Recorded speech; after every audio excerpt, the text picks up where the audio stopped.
예, 이낙연 국무총리가 잠시 후 아베 신조 일본 총리와 단독으로 면담합니다. 한일 관계 개선을 위한 분위기가 조성될 것이란 기대감이 확산되고 있습니다. 네, 도쿄에 나가 있는 현장 취재 기자 연결해서 자세한 소식 들어보겠습니다. 고일환 기자. 도쿄에 나와 있습니다. 이낙연 총리는 오늘 2박 3일간의 일본 방문 일정을 마칩니다. 가장 관심을 끌고 있는 아베 총리와의 단독 면담은 잠시 후인 오전 11시에 시작됩니다. 이낙연 총리가 아베 총리의 관저를 방문할 예정인데요. 이번 면담에는 지난해 대법원 강제징용 대상 판결 이후 양국 최고의 지도자 간 대화라는 의미가 담겼습니다.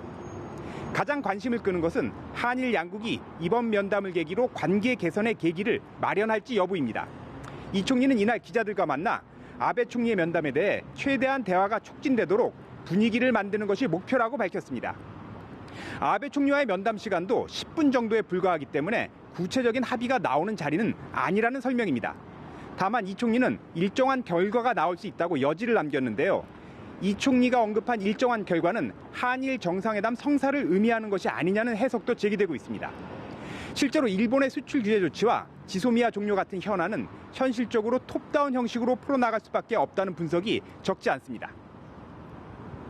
예, 고 기자, 만약 잠시 후 면담에서 한일 양국이 대화 필요성에 대한 공감대가 형성된다며 연내 한일 정상회담 성사 가능성 가능할까요?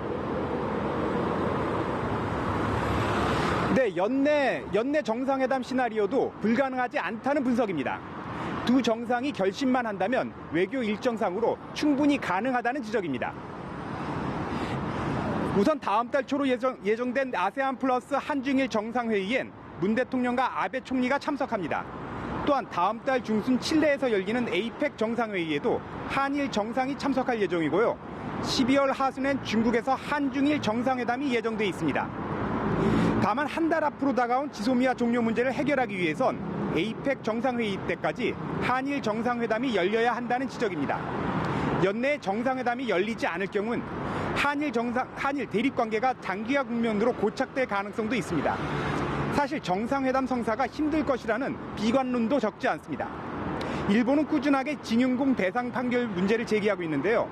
양국 간 대화가 진전되는데 걸림돌이 될 수 있다는 지적입니다. 실제로 일본의 모테기 외무상은 어제 한일 양국이 소통할 필요가 있다면서도 징용 문제는 한국에 계속 시정을 요구하겠다고 밝혔습니다. 아베 총리도 최근 참의원에 출석해 우리나라가 국제법 위반 상태를 시정해야 한다고 주장했습니다.